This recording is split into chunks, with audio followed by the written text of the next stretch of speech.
Picking the wrong 3D printer for your classroom turns students into tech support instead of creators.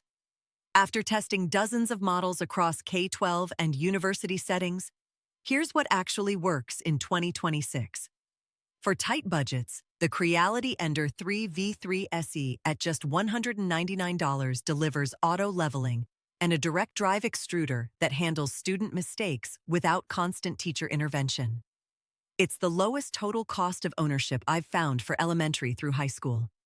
Universities need speed and multi-material capability. The Bambu Lab P1S at $699 offers remote monitoring and queue management, so professors can supervise multiple prints without babysitting individual machines. Indoor air quality matters now. The AnkerMake M5C includes HEPA filtration and a sealed chamber for $299, meeting the stricter ventilation requirements many districts are adopting. The key features across all these: automatic bed leveling so you're not wasting class time on manual calibration, enclosed chambers for safety, and network connectivity for managing multiple printers from one dashboard. Check the full guide at NozzleDown.com, link in the description.